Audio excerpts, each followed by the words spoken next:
Corona চিকিৎসায় বেসরকারি হাসপাতালে ধরিয়ে দেয়া হচ্ছে গলা কাটা বিল। দেশে আরও ৪৩ জনের মৃত্যু, শনাক্ত ৩,৮০৯ জন। নমুনা পরীক্ষায় বসানো হচ্ছে ফি। ২৫,০০০ পাটকল শ্রমিককে পাঠানো হচ্ছে বাধ্যতামূলক অবসরে। থাকছে না রাষ্ট্রায়ত্ত পাটকল, চলবে সরকারি বেসরকারি যৌথ ব্যবস্থাপনায়। অনশনের হুঁশিয়ারি। করোনার দুঃসময়ে হিমশিম অবস্থা মধ্যবিত্তের। ব্যবসায়ী উদ্যোক্তা থেকে শুরু করে উপার্জন বন্ধ আইনজীবীদেরও, অনেকে বাধ্য হচ্ছেন ঢাকা ছাড়তে।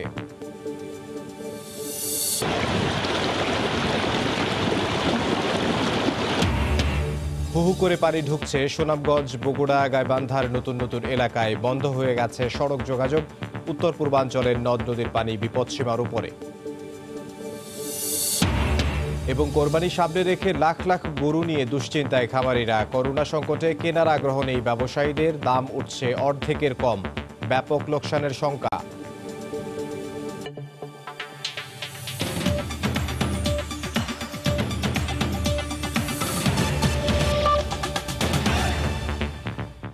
দেখছিলেন শিরোনাম। প্রবাসের সময়ের সঙ্গে আছে আমি ইমদাদুল হক। নিয়ম নীতির তোয়াক্কা না করেই চলছে বেসরকারি হাসপাতালের কার্যক্রম। করোনা রোগী ভর্তির ক্ষেত্রেও রয়েছে অনীহা। আবার কোনো রোগী ভর্তি করা হলেও বিল নেওয়া হচ্ছে কয়েক গুণ বেশি। বাড়তি বিল নেয়ার ক্ষেত্রে অজুহাতের শেষ নেই হাসপাতাল কর্তৃপক্ষের। তবে স্বাস্থ্য বিভাগ বলছে বাড়তি টাকা নেয়ার অভিযোগ পেলেই ব্যবস্থা নেওয়া হবে। নূরজামাল আতিকের ক্যামেরায় চট্টগ্রাম থেকে বিস্তারিত জানাচ্ছেন পার্থপ্রতিম বিশ্বাস। ৩৫,০০০ টাকার ভিতরে হওয়ার কথা। হারুনুর রশিদ সানি বাবা আনিস মিয়াকে হারিয়ে শোকে দিশেহারা। কয়েকদিনের জ্বরে অবস্থার অবনতি হলে তাকে ভর্তি করা হয় চট্টগ্রাম নগরীর বেসরকারি মেট্রোপলিটন হাসপাতালে, কিন্তু শেষ পর্যন্ত আর বাড়ি ফেরা হয়নি। শোকাহত সন্তানের হাতে হাসপাতাল কর্তৃপক্ষ ধরিয়ে দেয় বাড়তি বিলের ফর্দ। শুধুমাত্র ঘুমের ওষুধ আর স্যালাইনের মাধ্যমে ৯৯,৯৯৪,০০০ টাকা বিল করেছেন। এটা অনেক বেশি অস্বাভাবিক। একই ধরনের অভিযোগ নগরীর অধিকাংশ বেসরকারি হাসপাতালগুলোর বিরুদ্ধে। কোনো নিয়ম নীতি তোয়াক্কাই করছে না হাসপাতাল কর্তৃপক্ষ। কোনো রোগী বেসরকারি হাসপাতালে ভর্তির সুযোগ পেলেও চিকিৎসার নামে গলার কাটা বিলের বোঝায় জর্জরিত তারা। একটু শ্বাসকষ্ট ছিল, আমি ভয়ে এক্স হসপিটালের ৩০ তারিখ ভর্তি হয়েছি, ৬ তারিখ রিলিজ করে দিয়েছি। ১,১৫,০০০ টাকা দিতে আমার অনেক সমস্যা হয়েছে। অবশ্য বাড়তি বিল নেওয়ার নানা অজুহাত হাসপাতাল কর্তৃপক্ষের। হাই ফ্লো নেজাল ক্যানুলা দিয়ে ১ ঘন্টায় ৭০ লিটার করে দিতে হয়। ১৫০ টাকা করে পার লিটার যদি নিই, সে যদি ১৪ দিন নেয় তার বিল তো অটোমেটিকলি বাড়বে। সরকারিভাবে বেসরকারি হাসপাতালগুলোতে ন্যায্য মূল্য অক্সিজেন সরবরাহ ও বিলের পরিমাণ নির্ধারণ না করলে এই অবস্থা থেকে মুক্তি মিলবে না বলে মনে করেন নগরীর জনস্বাস্থ্য রক্ষা কমিটি। বেসরকারি হাসপাতালে আমাদের তো অজুহাত দেওয়ার কোনো নেই, শেষ নেই। তো অজুহাতগুলো বন্ধ করতে হবে এবং এটা নির্ধারণ করে না দিলে যা হচ্ছে তাই হবে। কোনো বেসরকারি হাসপাতালের বিরুদ্ধে বাড়তি টাকা নেওয়ার অভিযোগ পেলে ব্যবস্থা নেওয়ার আশ্বাস দিয়েছে স্বাস্থ্য অধিদপ্তর। এ পর্যন্ত আমাদের কাছে কোনো অভিযোগ নেই। তারা কিন্তু সরাসরি আমাদেরকে বলতে পারে, সিভিল সার্জনকে বলতে পারে, ডিসি কে বলতে পারে, আমাকে বলতে পারে, কেউ আসে না। আমাদের নলেজে কিন্তু এখনো নাই যে তারা বেশি নিচ্ছে। বললে আমরা ব্যবস্থা নিব। চট্টগ্রামে বেসরকারি হাসপাতাল রয়েছে ২৮টি। যেভাবে বাড়ছে সেভাবে হাতে নেওয়া হচ্ছে বাড়তি টাকা। এমন অসহনীয় অবস্থা থেকে চট্টগ্রামবাসীর কখন পরিত্রাণ মিলবে ও কর্তৃপক্ষের ঘুম ভাঙবে সেটি এখন বড় প্রশ্ন। চট্টগ্রামের মেট্রোপলিটন হাসপাতালের সামনে থেকে পার্থপ্রতিম বিশ্বাস, সময় সংবাদ।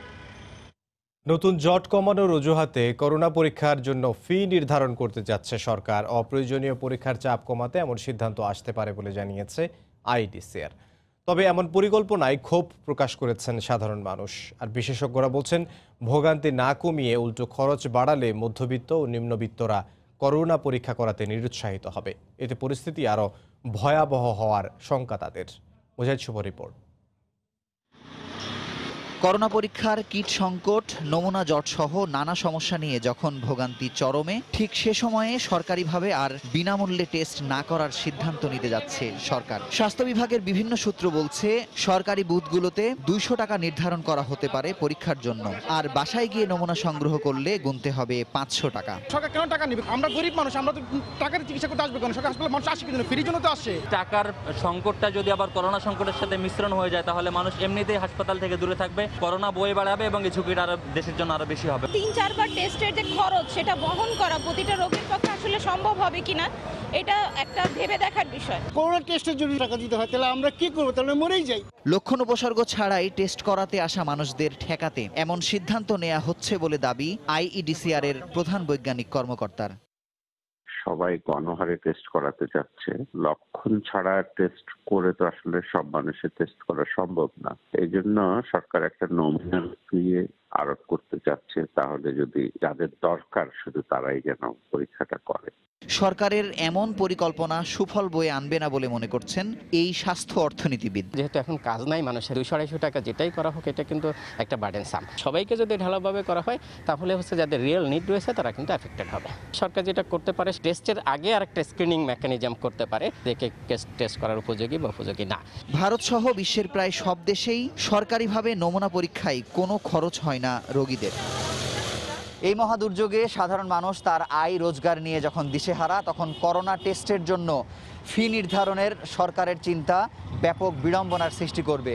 ব্যয়ের কারণে টেস্ট করাতে নিরুৎসাহিত হলে সংক্রমণ আরও ব্যাপকভাবে ছড়িয়ে পড়বে বলে আশঙ্কা বিশেষজ্ঞদের। মুজাহিদ শুভ, সময় সংবাদ, ঢাকা। বাংলাদেশে করোনা পরীক্ষা সংকট মেটাতে বিকল্প হতে পারে অ্যান্টিজেন টেস্ট। এর মাধ্যমে পিসিআর টেস্টের কাছাকাছি 84% সঠিক ফল মিলবে মাত্র 40 মিনিটে। এরই মধ্যে এই কিট ব্যবহার শুরু করেছে ভারত। সাফল্য পেয়ে তাদের পরামর্শ এই অঞ্চলে ব্যবহারের। স্বাস্থ্য অধিদপ্তর বলছে বিষয়টি নিয়ে ভাবছেন তারা। রাশেদ লিমনের রিপোর্ট। টেস্ট টেস্ট আর টেস্ট, করোনা মোকাবিলায় এই তত্ত্বে শুরু থেকেই পিছিয়ে বাংলাদেশ। 18 কোটির এই দেশে যখন সর্বত্রই ছড়িয়ে পড়েছে কোভিড-19, তখন 3.5 মাস পরে এসে গড় টেস্ট প্রতিদিন 16,000। এমন বাস্তবতায় পাশের দেশ ভারত এগিয়েছে অ্যান্টিজেন টেস্টের দিকে। দ্রুত রোগী শনাক্তে এই কিট কার্যকর বলছেন ইন্ডিয়ান মেডিকেল অ্যাসোসিয়েশনের সাবেক প্রধান। It is very specific. If the test is positive, it is positive. It does not cause false positive. Antigen test now is available in India. It is done by the government. 15,000 tests are done in Delhi every day. But the test is very quick. Therefore, in situations where it's a question of that you want a report within 1 hour, this test becomes very handy. গবেষণা বলছে এই test 84% কার্যকরী। Positive ফলাফলের শতভাগই positive আর নেগেটিভের 16% নিয়ে যে সন্দেহ তা দূর করতে ব্যবহার করা যেতে পারে পিসিআর। সবচেয়ে আশাব্যঞ্জক বিষয়ে ফলাফল মিলবে মাত্র 35 থেকে 40 মিনিটে। আক্রান্তের প্রথম দিনেই মিলে ফল। তো বাংলাদেশ মেডিকেল মাইক্রোবায়োলজি সোসাইটি এবং ল্যাবরেটরির যে পরামর্শক কমিটি আছে করোনার জন্য, তারা কিন্তু এই অ্যান্টিজেন টেস্ট শুরু করার জন্য ইতিমধ্যেই বলেছেন অফিসিয়ালি। তো আমি মনে করি এটা দ্রুতই চালু করা উচিত। লক্ষ লক্ষ পিসিআর করা বাংলাদেশের পক্ষে সম্ভব নয়, এই জন্য আমাকে অবশ্যই বিকল্প নিতে হবে। বাংলাদেশের জন্য এটা অত্যন্ত দরকারি পলিসি, কারণ আমি পিসিআর কখনোই দিতে পারবো না। স্বাস্থ্য অধিদপ্তর সংশ্লিষ্টরা বলছেন টেস্ট বাড়াতে এই কিট নিয়ে ভাবছেন তারা। অ্যান্টিজেন হতে পারে সেটা নিয়ে আমাদের ল্যাবরেটরি সায়েন্টিস্টরা আলাপ আলোচনা করছেন, সে বিষয়ে হয়তো একটা সিদ্ধান্ত আসবে। তারপরে গণস্বাস্থ্য অ্যান্টিজেন টেস্ট কিট তারা পরীক্ষার জন্য দিবে বঙ্গবন্ধু মেডিকেলে। পিসিআর টেস্টের চেয়ে খরচও তুলনামূলক কম হবে এই অ্যান্টিজেন টেস্টে। রাশেদ লিমন, সময় সংবাদ, ঢাকা। দেশে করোনায় আরও 43 জনের মৃত্যুতে মোট মৃতের সংখ্যা দাঁড়িয়েছে 1738 জনে। মৃতদের মধ্যে 23 জনেরই বয়স 51 থেকে 70 বছরের মধ্যে। এদিন 18,099 জনের নমুনা পরীক্ষায় শনাক্ত হয়েছেন 3,809 জন। রোববার দুপুরে স্বাস্থ্য অধিদপ্তরের নিয়মিত অনলাইন বুলেটিনে এ তথ্য জানানো হয়। 15 থেকে 17,000 নমুনা পরীক্ষা, 3 থেকে 3,500 রোগী শনাক্ত। গত 20 দিন ধরে বাংলাদেশের করোনা পরিস্থিতির চিত্র অনেকটা এমন। এই অবস্থায় রোববার স্বাস্থ্য বুলেটিনে জানানো হয় 18,000 নমুনা পরীক্ষা করে 21.05 হারে শনাক্তের সংখ্যা 3,809 জন। 24 ঘন্টায় মৃতের সংখ্যা 43, শনাক্ত বিবেচনায় মৃতের হার 1.26% আর সুস্থতার হার 40.44%। এ পর্যন্ত শনাক্ত হয়েছে 1,37,787 জন এবং এ পর্যন্ত শনাক্তের হার 18.87%। 24 ঘন্টা সুস্থ হয়েছেন 1,409 জন। করোনা চিকিৎসায় দেশের হাসপাতাল পরিস্থিতির বর্তমান অবস্থা তুলে ধরে বুলেটিনে জানানো হয় দেশের হাসপাতালে সাধারণ শয্যার সংখ্যা 14,348 আর আইসিইউ 421টি। সারা দেশে সাধারণ বেডের সংখ্যা 14,348টি, আইসিইউ বেডের সংখ্যা 421টি। সারা দেশে অক্সিজেন সিলিন্ডারের সংখ্যা 10,866টি। সারা দেশে হাই ফ্লো নেজাল ক্যানুলার সংখ্যা 102টি এবং সারা দেশে অক্সিজেন কনসেন্ট্রেটর 98টি। এ পর্যন্ত 23,76,000 পিপিই বিতরণ হয়েছে, আর বর্তমানে 1,51,000 মজুদ আছে বলেও স্বাস্থ্য অধিদপ্তরের পক্ষে জানানো হয়। রাশেদ লিমন, সময় সংবাদ, ঢাকা। করোনার সবশেষ পরিস্থিতি নিয়ে স্বাস্থ্য অধিদপ্তরের বুলেটিন বিশ্লেষণ করেছেন রিপোর্টার এহসান জুয়েল। 24 ঘন্টায় করোনায় সবাইকে স্বাগত। দেশে করোনা আক্রান্তের 113তম দিন চলছে, 17তম সপ্তাহে শুরু। আর 17তম সপ্তাহের শুরুতেই বিশ্বে বাংলাদেশের অবস্থান এখন আক্রান্তের সংখ্যার বিবেচনায় 17তম। আমরা যদি গত 24 ঘন্টার আপডেট দেখে আসতে চাই যে কত সংখ্যায় নমুনা পরীক্ষা হলো, কত আক্রান্ত হলো, তাহলে আমরা দেখব যে নমুনা পরীক্ষা হয়েছে 18,099 জনের, আক্রান্ত হয়েছেন 3,809 জন, মৃত্যু হয়েছে নতুন করে 43 জনের, সুস্থ হয়েছেন 1,409 জন। এখন পর্যন্ত মোট নমুনা পরীক্ষার তুলনায় আক্রান্তের সংখ্যা 20% আশেপাশে ঘোরাঘুরি করছে। গত 24 ঘন্টায় সেটি হচ্ছে 21.05 ভাগ। সাম্প্রতিক সময়ে সবচেয়ে বেশি সুস্থ হচ্ছেন, কারণ আগে শুধুমাত্র হাসপাতালে যারা সুস্থ হয়েছেন তাদের সংখ্যা বিবেচনা করা হলেও এখন কিন্তু যারা বাড়িতে সুস্থ হচ্ছেন সেটিও বিবেচনা করা হচ্ছে। 800 থেকে শুরু করে সর্বোচ্চ 2,031 জন পর্যন্ত সুস্থ হচ্ছেন। একদিনে যতজন আক্রান্ত হচ্ছেন তার 50 ভাগ সুস্থ হচ্ছেন। সর্বোচ্চ এখন পর্যন্ত গত এক সপ্তাহে মারা গিয়েছিলেন 23 জুন 43 জন। গত 24 ঘন্টাও কিন্তু 43 জন প্রাণ হারিয়েছেন। অর্থাৎ মোট আক্রান্তের 1% কাছাকাছি প্রতিদিনই মৃত্যুবরণ করছেন। দক্ষিণ এশিয়ার যে 3টি দেশ ভারত, পাকিস্তান এবং বাংলাদেশ, তাদের বৈশ্বিক অবস্থানটা আসলে কত, তাহলে আমরা দেখতে পাবো বিশ্বে ভারতের অবস্থান 4র্থ, পাকিস্তান এর পরের অবস্থানে আছে, তাদের অবস্থান 12তম। স্বাস্থ্য অধিদপ্তর এইসব বিষয় বলার পাশাপাশি, সংখ্যাগুলো জানানোর পাশাপাশি আরও একটা বিষয়ের উপর আজ গুরুত্ব দিয়েছে, সেটি হলো যে যারা মারা যাচ্ছেন, যারা প্রাণ হারাচ্ছেন, তাদের প্রতি যাতে আমরা মানবিক আচরণ করি। বলা হচ্ছে তাদের যাতে যথাযথ দাফন কিংবা সৎকারের বিষয়টি নিশ্চিত করা হয়, কারণ তারা কোনো অপরাধ করেনি, করোনার মতো একটি রোগে ভুগে তারা প্রাণ হারিয়েছেন, যাতে শেষ বিদায়টা তাদের সম্মানের সঙ্গে দেওয়া যায়, সেই বিষয়টি নিয়েও স্বাস্থ্য অধিদপ্তর আজ বিশেষ গুরুত্ব দিয়েছে। এ ছিল এখন পর্যন্ত করোনা 24 ঘন্টায় সবশেষ খবর। রাষ্ট্রায়ত্ত পাটকলের প্রায় 25,000 শ্রমিককে গোল্ডেন হ্যান্ডশেক বা বাধ্যতামূলক অবসরে পাঠাচ্ছে সরকার। এছাড়া সব পাটকল এখন থেকে চলবে সরকারি বেসরকারি অংশীদারিত্ব পিপিপির আওতায়। রোববার দুপুরে অনলাইনে আয়োজিত এক সভায় এ সিদ্ধান্তের কথা জানানো হয়। বস্ত্র ও পাট মন্ত্রণালয় বলছে, অব্যাহত আর্থিক ক্ষতি নিয়ন্ত্রণ করতে না পেরেই এমন সিদ্ধান্ত নিতে বাধ্য হয়েছে সরকার। এদিকে 30 জুনের মধ্যে সিদ্ধান্ত প্রত্যাহার না হলে 1 জুলাই থেকে আমরণ অনশনের হুঁশিয়ারি দিয়েছেন পাটকল শ্রমিকরা।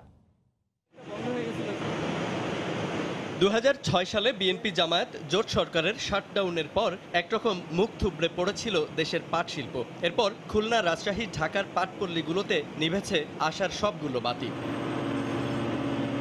আওয়ামী লীগের নেতৃত্বাধীন মহাজোট সরকার ক্ষমতায় এসেই বন্ধ দরজা খুলে দেয় 19টি পাটকলের, কিন্তু বদলায়নি চিত্র। রাষ্ট্রায়ত্ত পাটকলগুলো শেষ 10 বছরে মাত্র একবারই দেখেছে লাভের মুখ, আর এই সময়ে লোকসানের পরিমাণ প্রায় 5,000 কোটি টাকা। দেশে বিদেশে বিজেএমসির পাটপণ্য বিক্রির আয়ও নেমেছে অর্ধেকে। অব্যাহত এই লোকসানের ভার বইতে সরকারকে মাঝে মধ্যেই পড়তে হয়েছে বিপাকে। লাভজনক না হওয়ার পরও পাট খাতে বাজেট থেকে দিয়ে যেতে হয়েছে বরাদ্দ। এবার সেই ভারমুক্ত হওয়ার ঘোষণা দিল বস্ত্র ও পাট মন্ত্রণালয়। এই সমস্ত ব্যাংকে দেনা থাকলে, এই ইলেকট্রিক বিদ্যুতের দেনা থাকলে, এসব দেনা কেউ আসবে না। সমস্ত দেনা করে দাও, তখন সবাই আসবে। মুক্ত করে দিয়ে আমাকে দেন, স্বাধীনভাবে ঢুকতে দেন, স্বাধীনভাবে ঢুকে আমি স্বাধীনভাবে নতুন নতুন মেশিন এনে, যাতে করে আধুনিক প্রযুক্তি এনে আমরা এই পাট খাতকে বিশ্বের বাজারে আমরা দখল করতে পারি। গত 25শে মে স্বরাষ্ট্র মন্ত্রণালয়ের এক বৈঠকের পর শুরু হয়েছে স্থায়ী শ্রমিকদের বাধ্যতামূলক অবসরে পাঠানোর প্রক্রিয়া। এবার মন্ত্রণালয়ের সবশেষ সিদ্ধান্তের প্রতিবাদে আমরণ অনশনের হুমকি দিয়েছেন খুলনা অঞ্চলের পাটকল শ্রমিকরা। যদি সরকার মিল বন্ধ করার সিদ্ধান্ত বাতিল না করেন, সেক্ষেত্রে আগামী 1/7/2002 ইংরেজি তারিখ দুপুর 2টা থেকে শ্রমিক কর্মচারী পরিবার পরিজন নিয়ে স্ব মিল গেটে আমরণ অনশন পালন করিতে আমরা বাধ্য হব। রাষ্ট্রায়ত্ত 26টি পাটকলের স্থায়ী শ্রমিকের সংখ্যা প্রায় 25,000, চুক্তিভিত্তিক কর্মরত আরও প্রায় 26,000 শ্রমিক। 2013 সাল থেকে এ পর্যন্ত প্রায় 9,000 শ্রমিক অবসরে গেছেন। অর্থ সংকটে তাদের অবসর ভাতাও এখন পর্যন্ত দিতে পারেনি সরকার। জুবায়ের ফয়সাল, সময় সংবাদ, ঢাকা। এবার বন্যা পরিস্থিতির খবর। ভারী বর্ষণের সাথে উজান থেকে নেমে আসা পাহাড়ি ঢলে সুনামগঞ্জের বিস্তীর্ণ এলাকা প্লাবিত হয়েছে। এর মধ্যে বানের পানিতে ৪৫,০০০ পরিবার ক্ষতিগ্রস্ত হয়েছে। সদরের সঙ্গে কয়েকটি উপজেলার সড়ক যোগাযোগ বিচ্ছিন্ন হয়ে পড়েছে। সুনামগঞ্জ প্রতিনিধি হিমাদ্রি শেখর ভদ্রকে সঙ্গে নিয়ে বিস্তারিত জানাচ্ছেন ইকরামুল কবির, ছবি তুলেছেন দিগেন সিংহ। তীব্র স্রোতে জনপদে ঢুকছে পানি, এতে ঘরবাড়ি পানিতে তলিয়ে যাওয়ায় শিশু সন্তানদের নিয়ে নিরাপদ আশ্রয়ের খোঁজে ছুটছেন মা। পানি উন্নয়ন বোর্ড জানায়, রোববার দুপুর পর্যন্ত সুরমা নদীর পানি ৭০ সেন্টিমিটার উপর দিয়ে প্রবাহিত হওয়ায় ও বৃষ্টিতে সুনামগঞ্জের নতুন নতুন এলাকা প্লাবিত হয়েছে। পৌর এলাকার সড়কগুলো পানিতে নিমজ্জিত থাকায় যানবাহন চলাচল বন্ধ রয়েছে। এতে সুনামগঞ্জ সদরের সঙ্গে তাহিরপুর, বিশ্বম্বরপুর ও জামালগঞ্জের সড়ক যোগাযোগ সম্পূর্ণ বিচ্ছিন্ন হয়ে পড়েছে। বন্যার রাস্তাঘাট চলে গেছে, আমরা যাইতে পারতেছি না, বিভিন্ন নৌকা দিয়ে ভেঙে ভেঙে যাইতে হয়। রাস্তা পানি ডুবে যাওয়ায় আমার যাত্রী খুব দুর্ভোগে পড়েছে। এখন পর্যন্ত 9টি উপজেলার 29টি ইউনিয়নের ৪৫,০০০ পরিবার ক্ষতিগ্রস্ত হয়েছে। বাচ্চা কাচ্চারও হানি নাই, গরুরও হানি নাই, এরপর দা ঘরের ভিতরে কোমর পানি, রান্না বাড়া খাওয়ারও কিছু নাই। অবশ্য বন্যা কবলিতদের দ্রুত সহায়তার আশ্বাস দিয়েছেন জেলা প্রশাসনের এই শীর্ষ কর্মকর্তা। 410 মেট্রিক টন জিআর এবং 29,70,000 জিআর নগদ টাকা আমরা উপজেলা এবং 4টি পৌরসভায় উপবরাদ্দ প্রদান করেছি। সুনামগঞ্জ জেলার ৩,৭৬৫ হেক্টর আউশ ধানের জমি তলিয়ে গেছে এবং 2 শতাধিক পুকুরের মাছ পানিতে ভেসে গেছে। এভাবেই বানের পানিতে সুনামগঞ্জ সদরের সঙ্গে বিশ্বম্বরপুর এবং তাহিরপুর উপজেলার সড়ক যোগাযোগ সম্পূর্ণ বিচ্ছিন্ন হয়ে গিয়েছে। এছাড়া নতুন নতুন এলাকা প্লাবিত হচ্ছে। সুনামগঞ্জ তাহিরপুর সড়ক থেকে ইকরামুল কবির, সময় সংবাদ। এদিকে টানা বৃষ্টি ও উজানের ঢলে উত্তরাঞ্চলের বিভিন্ন নদ নদীর পানি বিপদসীমার উপর দিয়ে প্রবাহিত হচ্ছে। প্লাবিত হয়েছে নিম্নাঞ্চলের কয়েকশো গ্রাম, ভেসে গেছে ফসলের ক্ষেত। পানিবন্দী হয়ে মানবেতর দিন কাটছে লক্ষাধিক মানুষের। নদী খনন ও উঁচু বাঁধ নির্মাণের দাবি বানভাসীদের। বানের জলে ডুবে গেছে বাসস্থান, তাই সাজানো সংসার ছেড়ে পরিবার পরিজন নিয়ে অন্যত্র ছুটছে মানুষ। কেউ আশ্রয় নিয়েছেন উঁচু বাঁধের ওপর, সেখানে খোলা আকাশের নিচে চলছে রান্নাবান্না। কোনো মতে দিন কাটলেও বানভাসীদের দুর্ভোগের শেষ নেই। টানা বৃষ্টি ও উজানের ঢলে উত্তরাঞ্চলের নদ নদীর পানি বইছে বিপদসীমার ওপরে। কুড়িগ্রামে ব্রহ্মপুত্র ও ধওলার পানিতে প্লাবিত হয়েছে সদর, ফুলবাড়ি, নাগেশ্বরী, উলিপুর সহ 7 উপজেলার প্রায় 250 গ্রাম। এতে পানিবন্দী হয়ে পড়েছেন লক্ষাধিক মানুষ। খাওয়া ছোট শোক নিয়ে ঠং পাতি আছি, খাবার কষ্ট, আন্দা বাড়ির কষ্ট, বাড়িতে এক বুক পানি, থাকা যাচ্ছে না।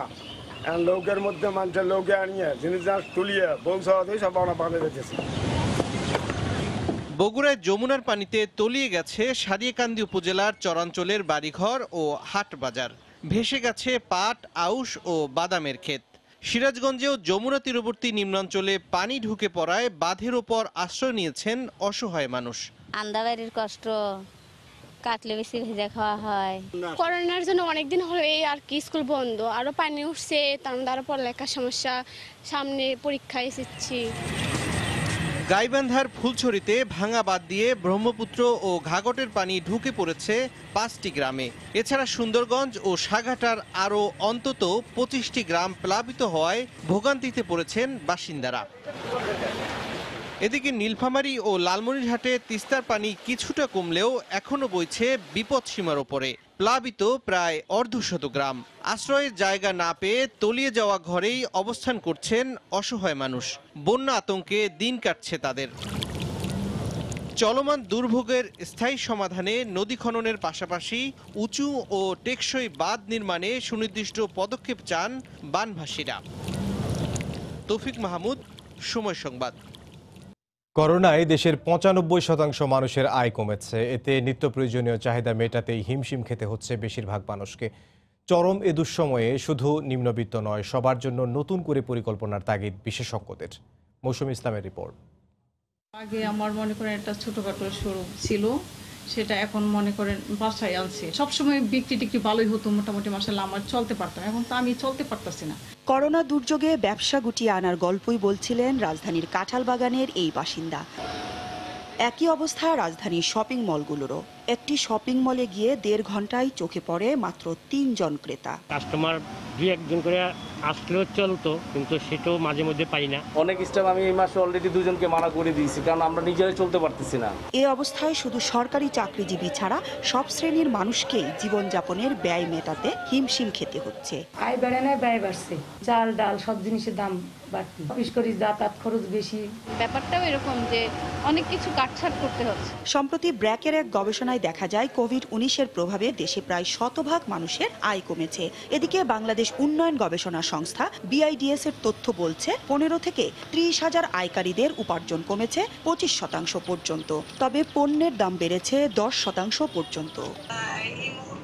এ অবস্থায় বিশ্লেষকদের পরামর্শ, এখনই সুনির্দিষ্ট পরিকল্পনা নিয়ে এগুতে হবে সরকারকে। সামাজিক সুরক্ষা খাতে যতখানি অ্যালোকেশন দেয়া হয়েছে সেইটার যথাযথ ব্যবহার হলে বেশ কিছু মানুষের কিন্তু কর্মসংস্থান যে হারিয়েছেন সেটা কিন্তু বেঁচে যাবে। পরিকল্পনা মন্ত্রী জানালেন, সীমাবদ্ধতা সত্ত্বেও এই সংকটে সব আয়ের মানুষের জন্য কাজ করছেন তারা। এত সম্পদ আমাদের সরকারেরও তো নেই যে দীর্ঘকাল আমরা পারবো এটা। সরকার SME খাতের জন্য, ক্ষুদ্র খাতের জন্য নানা ধরনের সহায়তা প্যাকেজ দিয়েছে। সুতরাং এইভাবে আমরা মনে করি যে গোটা অর্থনীতি পুনরুজ্জীবিত হলে তারা উপকৃত হবে এবং তারা তাদের কাজে ফিরে আসবে। করোনা ভাইরাসের কারণে এই অর্থনৈতিক মন্দা কাটিয়ে উঠতে কত সময় লাগবে তা জানা নেই কারোরই। বিশেষজ্ঞরা বলছেন, এই অবস্থায় সরকারের নেওয়া নানা উদ্যোগে সুশাসন নিশ্চিত না হলে ভয়াবহ ঝুঁকিতে পড়বে দেশের করোনা পরবর্তী অর্থনীতি। মৌসুম ইসলাম, সময় সংবাদ, ঢাকা। আদালত বন্ধ থাকায় মানবেতর জীবনযাপন করছেন দেশের প্রায় 60,000 আইনজীবী। অনেকে চেম্বার বন্ধ করে দিয়েছেন, কেউ কেউ ছেড়েছেন ঢাকা। সীমিত পরিসরে ভার্চুয়াল কোর্ট চললেও বঞ্চিত 90% আইনজীবী।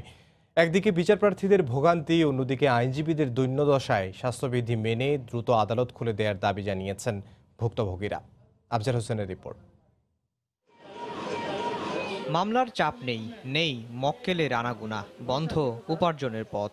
ফলে সংসার, কর্মচারীদের বেতন, চেম্বার ভাড়া দিতে নাভিশ্বাস আইনজীবীদের। সবচেয়ে বেশি বিপাকে কনিষ্ঠ আইনজীবীরা। অনেকেই এরই মধ্যে ঢাকা ছেড়েছেন। চেম্বার ছেড়ে দিয়েছি, আমি আর ভাড়া মেনটেন করতে পারতেছি না। আমার যে স্টাফগুলো ছিল তাদেরও আর বেতন দিতে পারতেছে, তারা বাড়িতে চলে গেছে। আমাদের পিঠ দেয়ালে ঠেকে গেছে।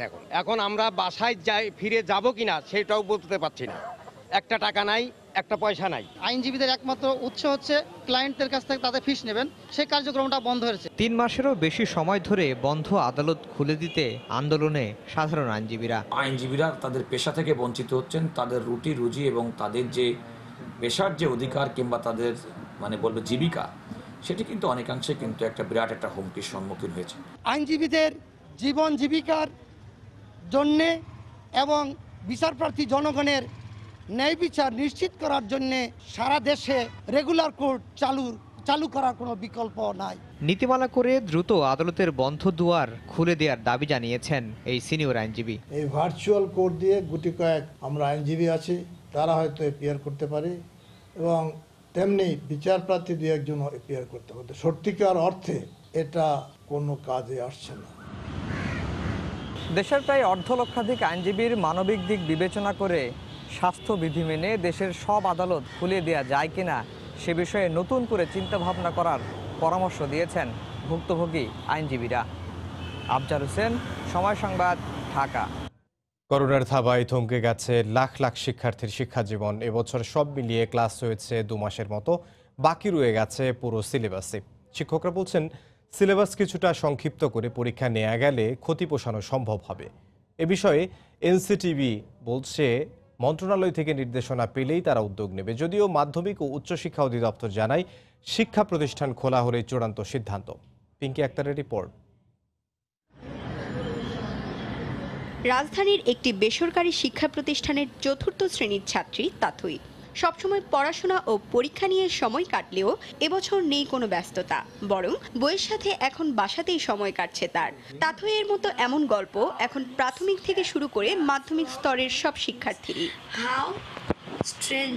6 আগস্ট পর্যন্ত শিক্ষা প্রতিষ্ঠান বন্ধ ঘোষণা করা হলেও এ ছুটি কবে নাগাদ শেষ হবে তা জানা নেই কারোরই। এদিকে শিক্ষাবর্ষ পঞ্জিকা এরই মধ্যে পার করল অর্ধবার্ষিকী। এরই মধ্যে শিক্ষামন্ত্রী শিক্ষাবর্ষ বাড়ানোর ইঙ্গিত দিলেও শিক্ষা খাতের ক্ষতি কমিয়ে আনা কষ্টসাধ্য হবে বলে মনে করছেন শিক্ষকরা। পূর্ণাঙ্গ সিলেবাসের উপর পরীক্ষা নেওয়াটা খুব কঠিন হবে, এটা সম্ভব হবে না। সিলেবাস কিছুটা সংক্ষিপ্ত করে নিয়ে আমরা এই বছরই পরীক্ষাটা শেষ করতে পারলেই শিক্ষার্থীদের জন্য ভালো হবে। জাতীয় শিক্ষাক্রম ও পাঠ্যপুস্তক বোর্ড জানায়, মন্ত্রণালয় থেকে নির্দেশনা পেলেই এ বিষয়ে উদ্যোগ নেওয়া হবে। চিন্তা ভাবনা করছে সেটা ঠিক আছে, কিন্তু কোনো সিদ্ধান্ত এখনো হয়নি। মাননীয় মন্ত্রী মহোদয় এই বিষয় নিয়ে একটি মিটিং করতে পারেন, সেখানে যে ধরনের নির্দেশনা আসবে আমরা সকলেই সেটা বাস্তবায়ন করব। মাওসী মহাপরিচালক জানান, গ্রাম পর্যায়ে শিক্ষার্থীরা যাতে পিছিয়ে না পড়ে সেজন্য বিশেষ কর্মপরিকল্পনা হাতে নেওয়া হচ্ছে। আমরা যখন স্কুল খুলবো সেই সময়টাকে বুঝে আমরা ব্যবস্থাটা নেব, সেই প্রস্তুতি আমরা নিয়ে রাখছি। আমরা চেষ্টা করব যেন যা পড়ার কথা তাদের ওরা করতে পারে। এদিকে কিছু কিছু শিক্ষা প্রতিষ্ঠান অনলাইনে শিক্ষার্থীদের ক্লাস নিলেও সেখানে সব শিক্ষার্থীর উপস্থিতি নিশ্চিত করা যাচ্ছে না। পিঙ্কি আক্তার, সময় সংবাদ, ঢাকা। করোনার কারণে কোরবানির জন্য লালন করা লাখ লাখ গবাদি পশু নিয়ে দুশ্চিন্তায় খামারিরা। প্রতিবছর রোজার ঈদের পরপরই রাজধানী সহ দেশের বিভিন্ন স্থানের ব্যবসায়ীরা গবাদি পশু কিনলেও এবার এখনও কেউ যোগাযোগ করেনি। নাটোর প্রতিনিধি আল মামুনের পাঠানো ছবি ও তথ্য নিয়ে রিপোর্ট। জাতভেদে প্রতিটি গরু লালন পালন করতে খরচ হয় 2.5 লাখ টাকা পর্যন্ত, আর বিক্রি হয় সর্বোচ্চ 4 লাখ টাকায়। এছাড়া মহিষে 1.5 লাখ টাকা খরচ হলেও বিক্রি হয় 2 থেকে 2.5 লাখ টাকায়। তবে এবার চিত্রটা সম্পূর্ণ উল্টো। কোরবানির ঈদ এগিয়ে এলেও করোনার কারণে রাজধানী সহ বিভিন্ন স্থানের ব্যবসায়ীরা গরু ও মহিষ কেনা শুরু করেনি। ফলে শুধু কাঙ্ক্ষিত দাম নয়, লোকসানের শঙ্কা খামারিদের। 2 কোটি টাকা আমার এখানে ইনভেস্ট, খুবই চিন্তিতভাবে আছি। গরু ও মহিষের খামারিদের মতো একই অবস্থা প্রায় 4000 ছাগল ও ভেড়ার খামারিদের। হাটে তুললেও ছাগলের 3 ভাগের 1 ভাগ দাম বলছেন ব্যবসায়ীরা। 14-15 হাজার টাকার ছাগলের দাম 4-5 হাজার টাকা করে দিচ্ছে। কুরবানির সময় সঠিক মূল্যে যদি বিক্রি না করতে পারে তাহলে আমরা ব্যাপক ক্ষতিগ্রস্ত হবে। তবে কোরবানির পশু বাজারজাতের জন্য প্রশাসনের সাথে যোগাযোগ করে খামারিদের সমস্যা সমাধানের চেষ্টা করছেন বলে জানান প্রাণী সম্পদ কর্মকর্তা। জেলা প্রশাসন সহ পুলিশ প্রশাসনের সাথে আলাপ করেছি, তারা যেন এই সমস্ত পশুর গাড়িগুলোকে সহজেই অন্য জেলায় গমনের সুযোগ দিতে পারে। আর জেলার বাইরে গবাদি পশু পাঠানোতে সহায়তার আশ্বাস দিয়েছেন পুলিশ সুপার। এই গবাদি পশু তারা যেন নির্বিঘ্নে নিতে পারে, তার জন্য আমাদের ব্যবস্থা থাকবে। কোরবানির জন্য এবার ৭৯,০০০ গরু, ১২,০০০ মহিষ, ১,৬৯,০০০ ছাগল ও ৩৪,৫০০ ভেড়া পালন করা হয়েছে। সময় সংবাদ, নাটোর। করোনা সংকটের মধ্যেও বোরো ও আমনের আবাদের মধ্যবর্তী সময়টাতে আউশ চাষ করে এবার বিপ্লব ঘটিয়েছে রংপুর অঞ্চলের কৃষক। আউশের লক্ষ্যমাত্রার চেয়ে বাড়তি ৪,০০০ হেক্টর জমিতে আবাদ হয়েছে। এতে ১২,৫০০ মেট্রিক টন চাল বেশি উৎপাদন হবে বলে আশা কৃষি বিভাগের। শাকিল মাহমুদের ক্যামেরায় বিস্তারিত জানবো রতন সরকারের রিপোর্টে।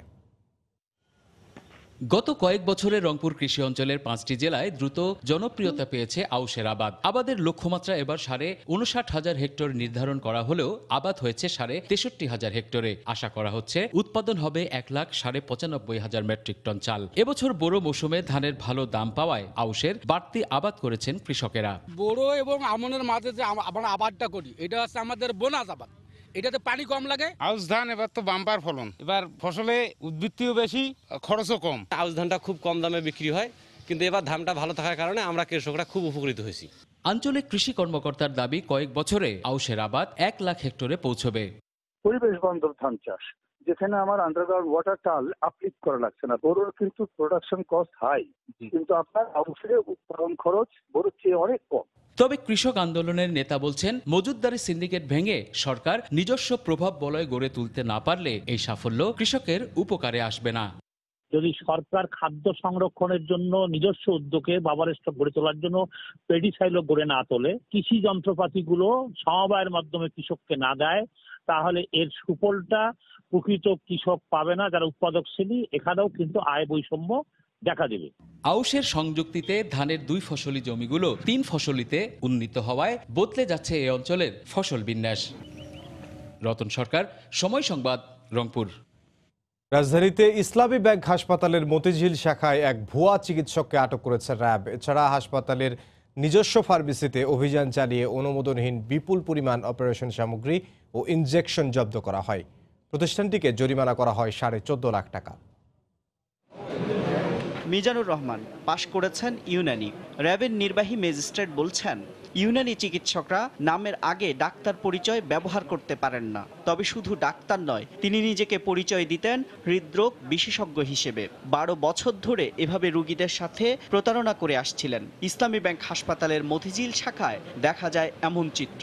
র্যাব অভিযান চালিয়ে এই ভুয়া চিকিৎসককে আটক করেন। সত্যি খুব অবাক হয়ে গেছে যে এই ওষুধটা সত্যি যদি আমার আব্বুরে খাওয়াইতাম তাহলে মনে হয় না কি হইতো। দেখতে না হার্টের এখানে চিকিৎসা করা হয়, ওই জন্য দেখাই দিয়েছে। ওই চিকিৎসক নিজের ত্রুটি ও অযোগ্যতার কথা অকপটে স্বীকারও করলেন। হৃদরোগ লেখার কারণে অনেক সময় চেস্ট পেইন যখন হয় তখন ওনারা চলে আসে, তখন আমরা হয়তো একটা ওষুধ করে।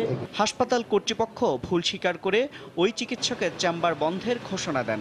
দুঃখিত এই জন্য আমাদের ফাউন্ডেশন করতে আমরা অলরেডি ইনফর্ম করছি, ওনারা বলছে ওনার চেম্বারটা বন্ধ করে দেন। এই ঘটনার জন্য ভুয়া চিকিৎসককে 2 বছরের কারাদণ্ড ও হাসপাতাল কর্তৃপক্ষ সহকারী সুপারিনটেনডেন্টকে 4.5 লাখ টাকা জরিমানা ও অনাদায়ে 3 মাসের জেল দেওয়া হয়। উনি প্রতিনিয়ত এখানে অ্যালোপ্যাথি ওষুধ উনি প্রেসক্রিপশন দিয়ে যাচ্ছেন রোগীদেরকে। সিবিসি টেস্ট, লিপিড প্রোফাইলের মতো বা আইজিই ইত্যাদি অ্যাডভাইস উনি দিয়ে যাচ্ছেন। একইভাবে হাসপাতালটির ইনডোর ফার্মেসিতে অভিযান চালিয়ে অনুমোদনহীন অপারেশনের সার্জিক্যাল সামগ্রী ও ইনজেকশন পাওয়ায় 2 জনকে 10 লাখ টাকা জরিমানা, অনাদায়ে 3 মাসের জেল দেওয়া হয়।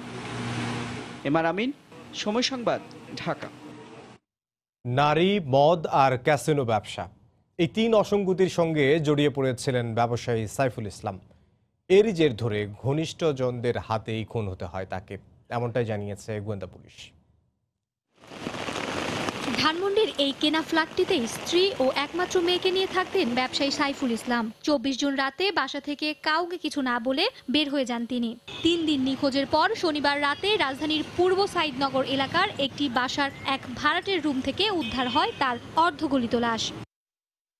এই ঘটনায় সাইফুলের স্ত্রীর করা মামলা তদন্ত করছে ঢাকা মহানগর গোয়েন্দা পুলিশ। প্রাথমিকভাবে তারা সাইফুলের হত্যায় পূর্ব পরিচিত একাধিক ব্যক্তি জড়িত বলে মনে করছেন। সেই সাথে ভাড়াটে আপেল মাহমুদকে খুঁজতে অভিযান চলছে বলেও জানিয়েছেন গোয়েন্দা পুলিশ। প্রাথমিকভাবে তার যে জীবন একেবারে স্বচ্ছ বা পরিষ্কার ছিল এরকমটা না, সেখানে তার কিছু মিস্টেরিয়াস ও সামাজিক বিষয়গুলির ইঙ্গিত পাওয়া যায় এবং ধারণা করা হয় সেগুলোর প্রেক্ষাপটে তাকে হত্যা করা হয়েছে।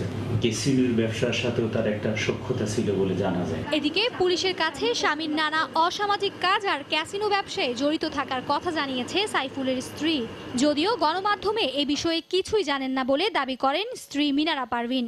থাকতে পারে, আমি এটা জানি না। মেয়েকে এতিম করছে, আমি আমার স্বামীর হত্যার বিচার চাই। পুলিশের ধারণা শ্বাসরোধের পর গলা কেটে হত্যা করা হয় সাইফুলকে। মার্জিয়া মুমু, সময় সংবাদ, ঢাকা।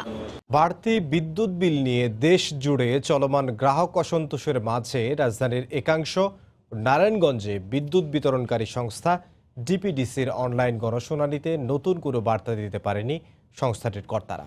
রোববার রাতে এক গণশুনানিতে সংস্থাটির ব্যবস্থাপনা পরিচালক উদ্ভূত পরিস্থিতির জন্য ক্ষমা চেয়ে বলেন 7 দিনের মধ্যেই সব সমস্যা সমাধান করা হবে। এ সময় তিনি গ্রাহকদের সঙ্গে দুর্ব্যবহার না করতে সংশ্লিষ্টদের হুঁশিয়ারি দেন। আমাদের অনুচ্ছেদ বলে জন্য আমরা দুঃখ প্রকাশ করেছি, ক্ষমা চেয়েছি। আমি ফেসবুক থেকে আরম্ভ করে সকল মিডিয়ায় আমি দুঃখ প্রকাশ করেছি এবং আজকেও আমি আবার সবিনয়ে দুঃখ প্রকাশ করছি। আমার একটা মেসেজ গ্রুপ আছে, তাদেরকে লিখিত থেকে আরম্ভ করে একই সাথে আমাদের সভাতে বলেছি এবং ডিপিডিসির যে সমস্ত সার্কুলার বা দপ্তরাদেশ হয় সেগুলোতে আমি বলেছি। এখন আমি এটুকু বলতে পারি, যদি এরকম প্রমাণ থাকে কোনো এক্সিকিউটিভ ইঞ্জিনিয়ার করে, এখানে সবাই এক্সিকিউটিভ ইঞ্জিনিয়ার আছো, শুনে রাখো। করোনাকালে ঘরে বসেই চলছে ভার্চুয়াল ক্লাস বা অফিসিয়াল মিটিং। চাহিদা বেড়েছে হেডফোন থেকে শুরু করে নিত্য দরকারি ইলেকট্রনিক্স পণ্যের। বিক্রেতারা বলছেন স্বাভাবিক সময়ের চেয়ে এসব পণ্যের বিক্রি বেড়েছে 50 থেকে 60%। প্রায় সব পণ্যেরই দাম বেড়েছে 10 থেকে 15%। ক্ষেত্রবিশেষে আবার তা 30%-এরও বেশি। এলসি জটিলতা কেটে গেলে দাম স্বাভাবিক হবে বলে জানান আমদানিকারকরা। মামুন আব্দুল্লাহ রিপোর্টে বিস্তারিত। করোনা ঝুঁকিতে দীর্ঘদিন ধরে বন্ধ সব ধরনের শিক্ষা প্রতিষ্ঠান। বিকল্প উপায়ে ঘরে বসে চলছে ভার্চুয়াল ক্লাস। ঝুঁকি এড়াতে মিটিং সহ সময় মতো দাপ্তরিক কার্যক্রম শেষ করারও বড় ভরসা এখন ইলেকট্রনিক্স এসব ডিভাইস। বাজার ঘুরে দেখা যায় করোনার সময় নিত্য প্রয়োজনীয় এসব পণ্য বেচাকেনায় বাড়তি চাপ সামাল দিতে হচ্ছে বিক্রেতাদের। তারা বলছেন headphone, webcam, laptop, hard disk, monitor, router সহ প্রযুক্তির নানা পণ্যের বিক্রি বেড়েছে কয়েক গুণ। হেডফোন আর ওয়েবক্যামের জন্য, আর এটা কেনার কারণটা হচ্ছে আমাদের এখন অনলাইন ক্লাস স্টার্ট হচ্ছে, তার জন্য। বিশেষ করে ওয়েবক্যাম, হেডফোন, তারপর স্পিকার, এগুলোর চাহিদা আসলে দ্বিগুণ বেড়ে গিয়েছে। টিচাররা কিভাবে ইন্টারঅ্যাক্ট করবে, আপনি অ্যাডমিন থেকে গার্ডিয়ানদের সাথে কিভাবে ইন্টারঅ্যাক্ট করবেন, এটা অনলাইন ছাড়া এখন কোনো উপায় নেই।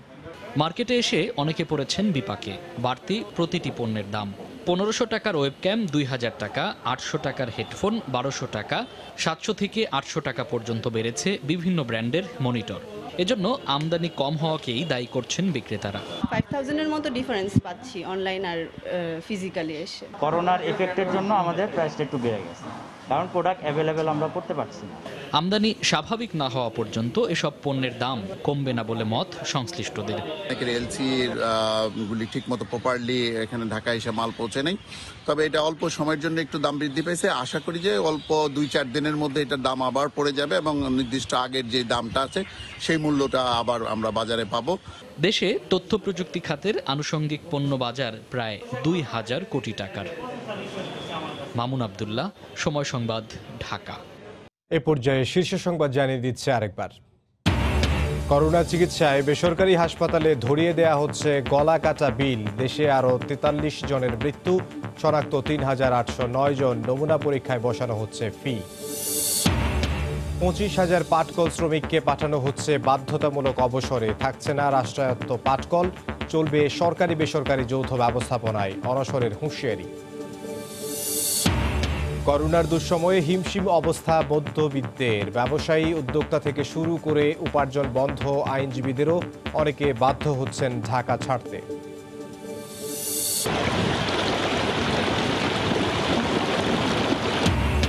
হুহু করে পানি ঢুকছে সুনামগঞ্জ, বগুড়া, গাইবান্ধার নতুন নতুন এলাকায়।